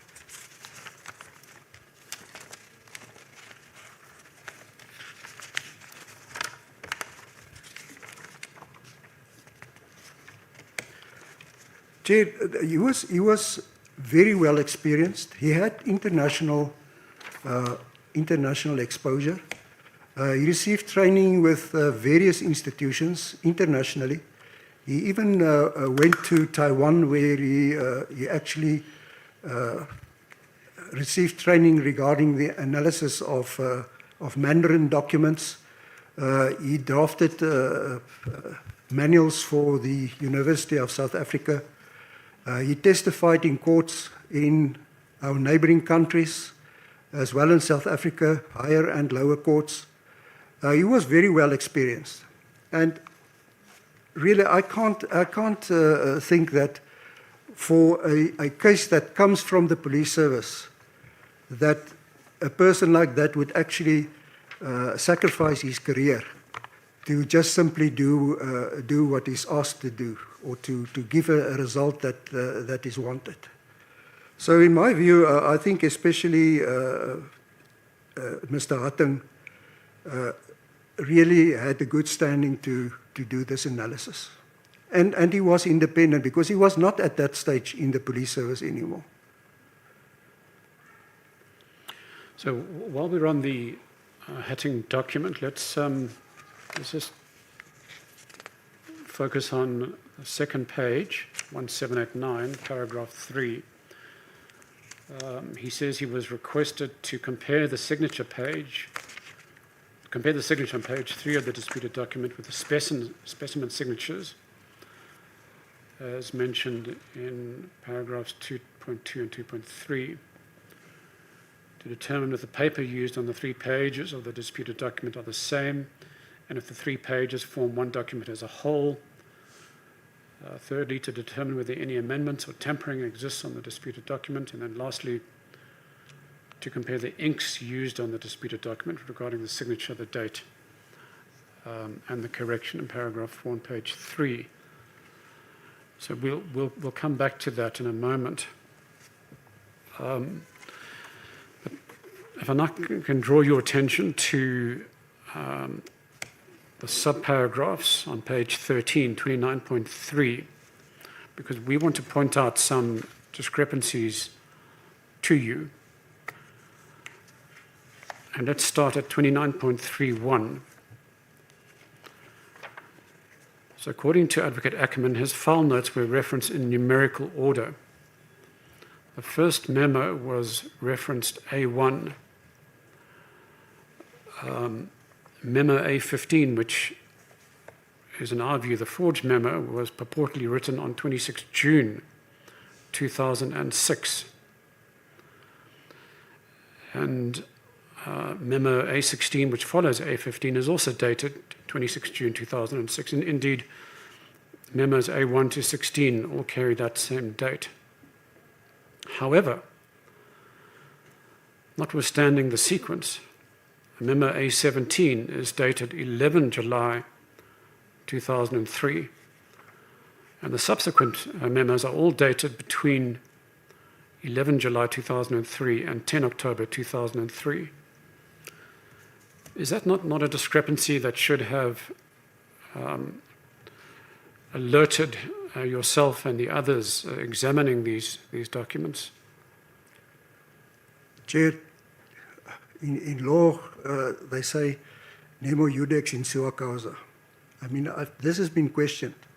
I'm not going to investigate myself. I'm not an investigator. And these discrepancies were pointed out, some of them in correspondence with Advocate Leonard McCarthy. So a lot of these things, even if we go lower down, the telephone numbers, all that, those are not issues that I've been aware of, that Tia Pretorius or Tia Pena, that she didn't work anymore at the NPA and at the PCLU.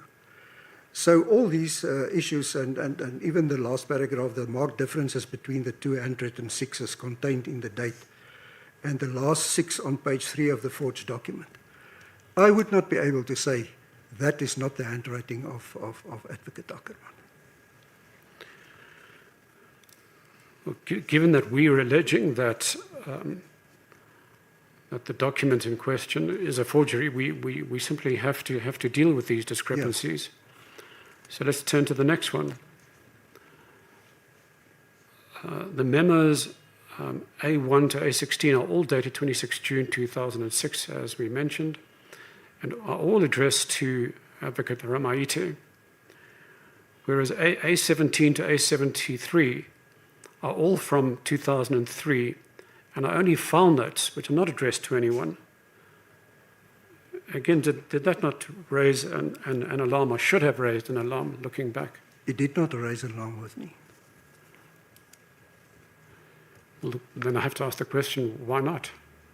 Because I haven't looked at it from that perspective. We were dealing with a specific document at the time. I didn't go through the whole file and see how it relates to all the other documents. Yes, but Dr.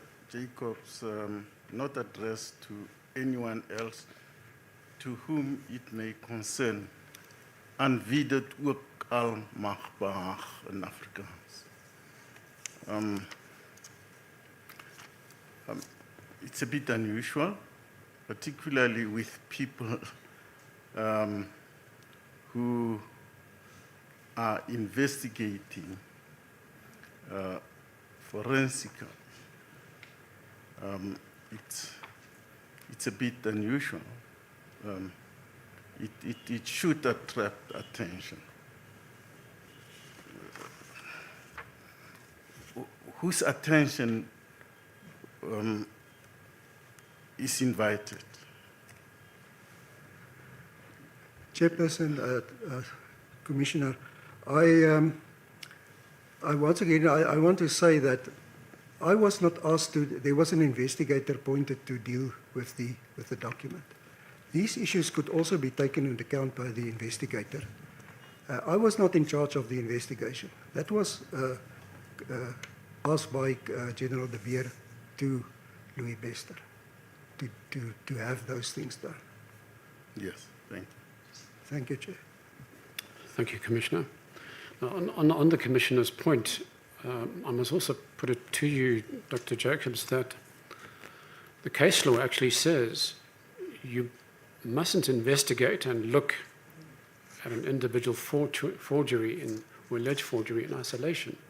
It has to be looked in a more comprehensive matter, in a holistic matter, and you have to look at a range of other factors, not simply at the document itself. Is that not what the investigators should have done? And it appears that they didn't do so in this case. I think it would have been better if the investigator did that, yes. Yes, well, on that we agree.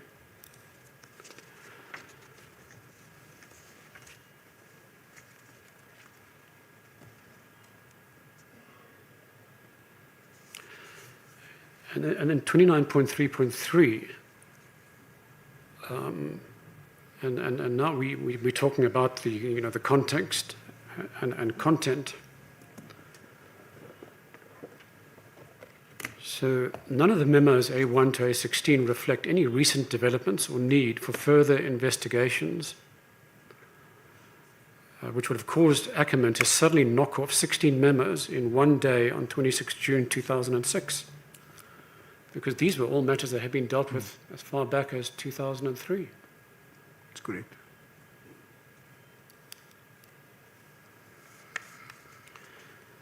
And then you raise the telephone number. That's another glaring discrepancy. The telephone number reflected on the memo 845-6432. That was the number in use in 2003, and we've put up an example of a 2003 document in the cross bundle, page 142. Although we don't need to go there unless you wish to. Whereas Ackerman's telephone number since at least 16 May 2006 was 012-845-6474. And again, we've put up an example of that. It's in the cross bundle at 143 to 144. And there are other examples. And yet, on a document purporting to be in June 2006, a number from 2003 is reflected. Is that also not unusual? Chairperson, I think I should just point out that when these documents went for analysis, I understood that whole bundle of original documents from A1 to A30 were submitted to the forensic analyst. Well, then the question is, did they fail to look into that? How did they miss that? I cannot explain that. Then let's turn to the initials of the typist, which are reflected as TP. Now, the secretary who worked for the PCLU in 2003 was a Ms. Tia Pina. She was no longer in the employ of the NPA when the 26 June 2006 memo was typed, and yet her initials appear at the bottom of the 2006 memos, despite the fact that she wasn't there. And I think we should go to her affidavit, which is at page 23 of the cross bundle, because we approached Ms. Tia Pina, and she made out an affidavit which is dated the 14th of May 2026. And I'll just read into the record paragraphs 3 to 5. During the period 1 June 2003 to 30 September 2003, I worked for Advocate Anton Ackerman SC in the PCLU. I confirm that the official typing that I did for Ackerman in the scope of my employment with the PCLU was marked with my initials TP. Paragraph 4. I left the employ of the NPA at the end of September 2003 and stopped rendering typist services to Ackerman SC and the PCLU. Paragraph 5. I did not render any typist services to Ackerman SC or the PCLU after 30 September 2003, including June 2006.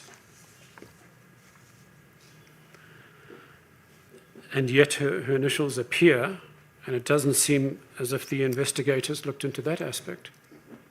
I agree with that.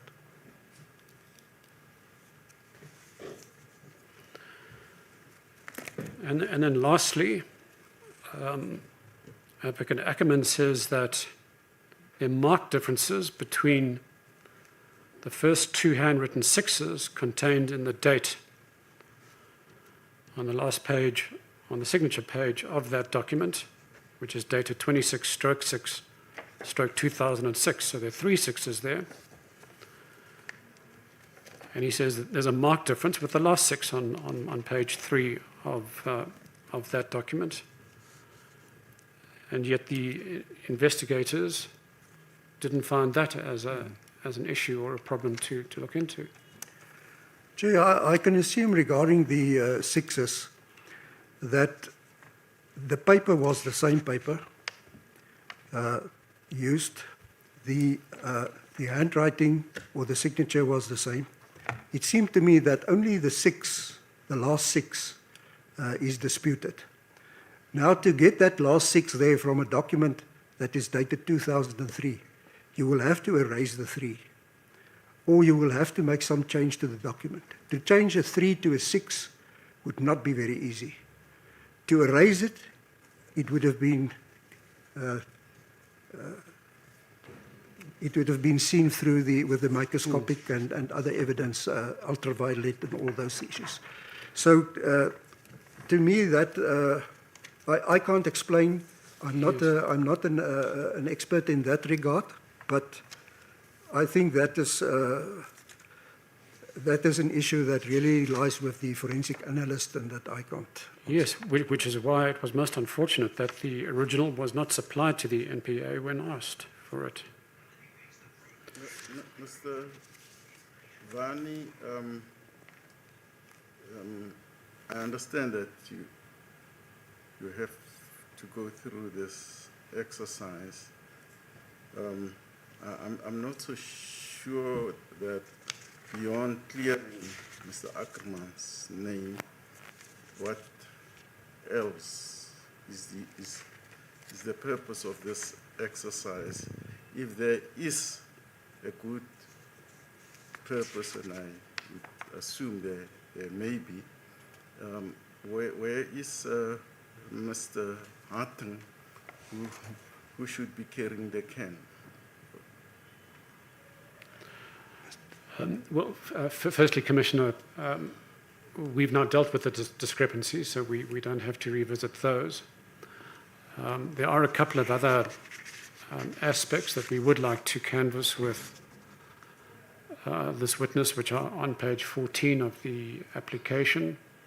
And we think it is important because Dr. Jacobs persists in saying that the document wasn't forged. Thank you. Yes, I follow. I thought perhaps you should have made your point because I don't know what would be the worth of examining a document without the original. I think the whole substratum is removed, taken from the feet of the examiner. But in any event, I don't say you must not pursue it. I just want to clear my own mind. Yes. Well, we will keep it as brief as we can, and we are quite close to the end, Commissioner. Yes. Let's move on to the next question, Dr. Jacobs. As far as you know, the leaking of the alleged forged memorandum to report journalist Sonia Carstens, which then resulted in this article of 18 August 2007, and this then, of course, triggered this big controversy. Was that leak ever investigated? Chairperson, firstly, no document was referred to in that media statement. In Afrikaans, it's written, rapport verneem dat, and then give that related to the ANC 37. So there was no reference to a document as such. Furthermore, the report article was dated 19 August, not 18 August, 19 August 2007. I think you have copies of the newspaper report in your bundle. Don't just remember quickly which page it is. It's 1769.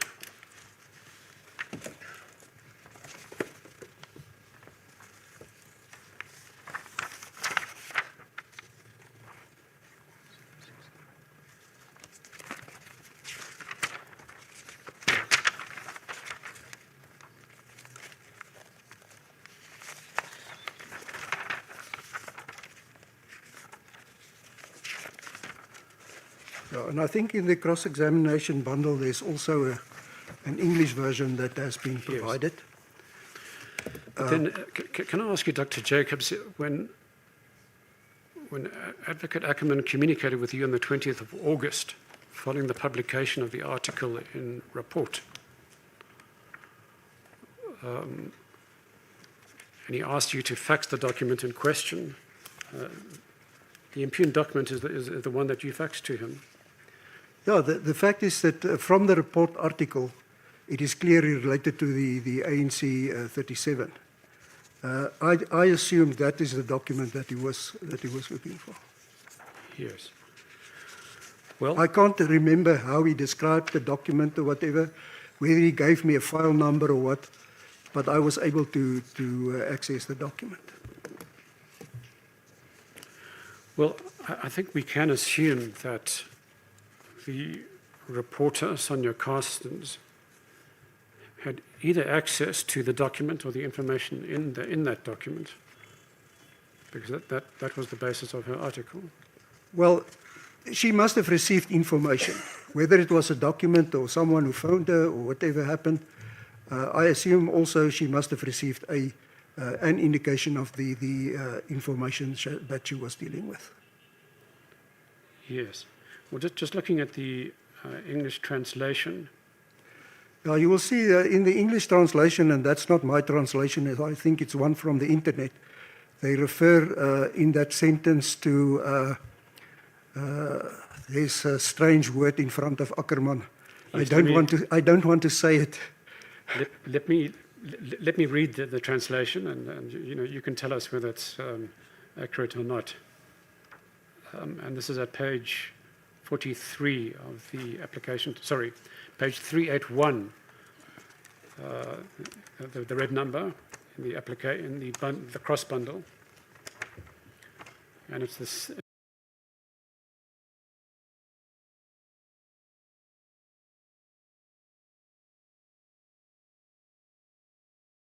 It's the second line.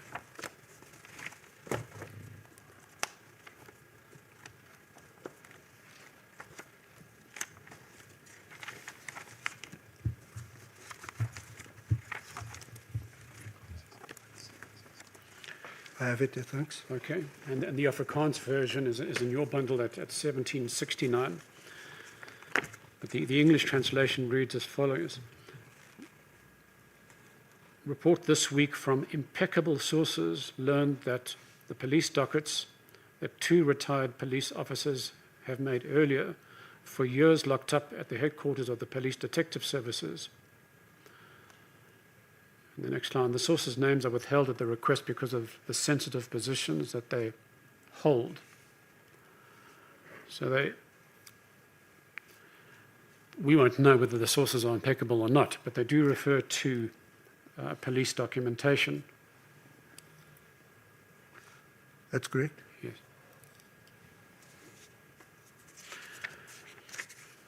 So it does seem that police information and potentially the document itself did reach the hands of a journalist. Was that ever investigated? No, not that I know of. I'm not aware of any complaint in that regard or investigation. Yes. Should it have been investigated? It could have. If the complaint was made, it could have been investigated. Now, why did nobody in SAPS seek an interview with Advocate Ackerman to get his explanation as to why he thought the document was a forgery? Chairperson, I can't speak on behalf of the investigator. I was not an investigator. Okay. And I must say, if I read that question, whether I had any knowledge about the leaking of the forged document, I can just say I have no knowledge of that. Thank you. And we don't doubt that, at least Dr.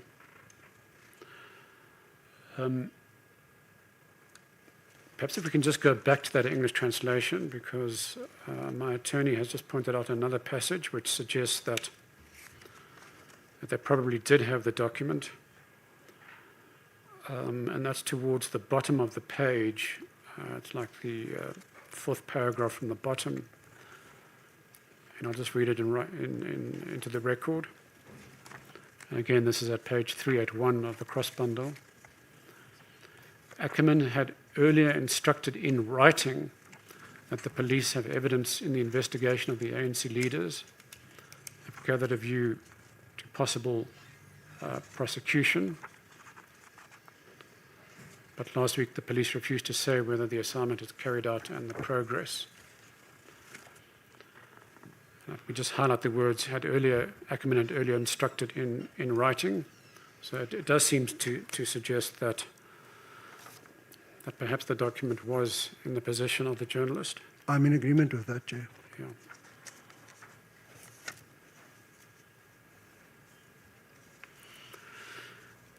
So we just want to put it to you that, if the remit to the forensic investigators had been wider, and not just in relation to the signature, the paper, the ink, and alterations on the document itself, but if they looked at the sequencing, the difference in dates, the content of those documents, the phone number and the initials of the typist, do you think they might have reached a different conclusion?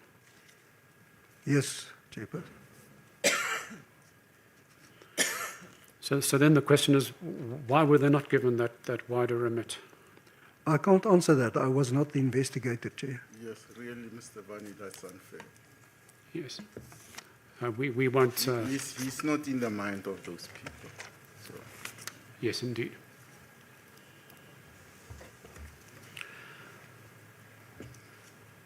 Well, just to wrap up this section, we just want to put to you some statements for your response. we want to put it to you that, and here this is not an accusation against you yourself, but that in this investigation, SAPS failed to apply their minds and they considered the impugned document in isolation. They relied exclusively on handwriting experts without looking at the wider context.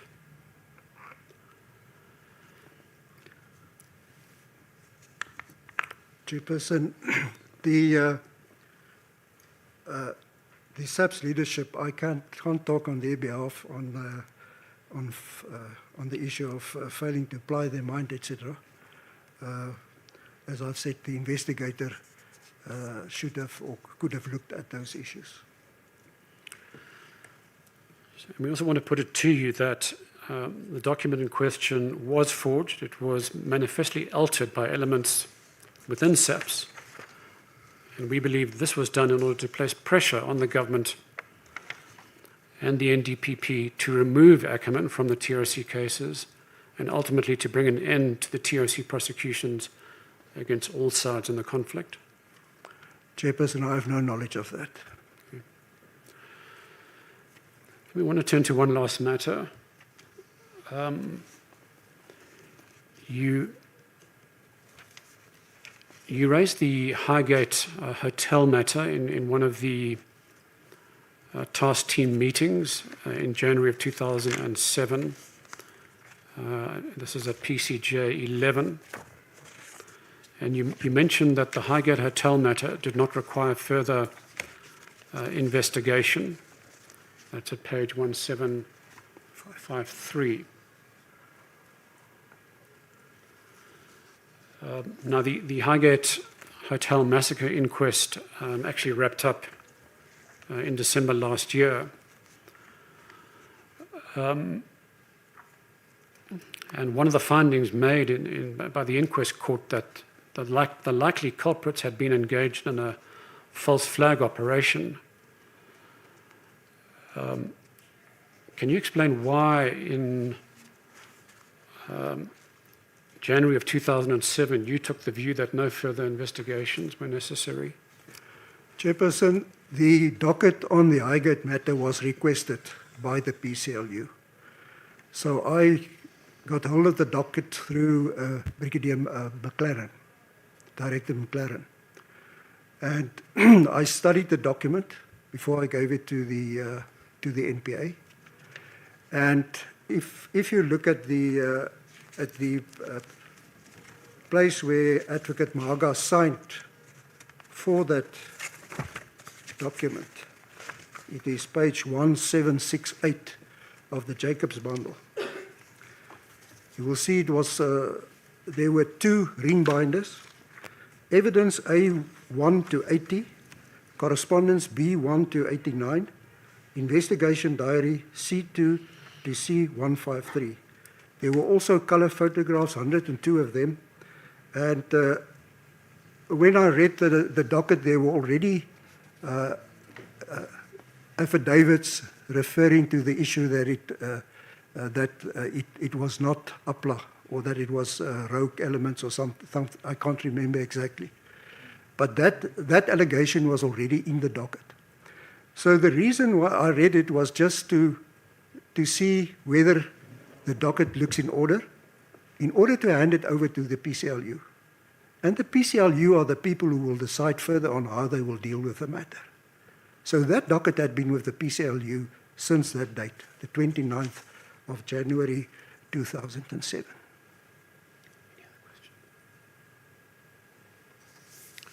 Thank you, Dr. Jacobs. No further questions, Chairperson. Thank you. Mr. Soni, There is no re-examination, Chairperson. thank you.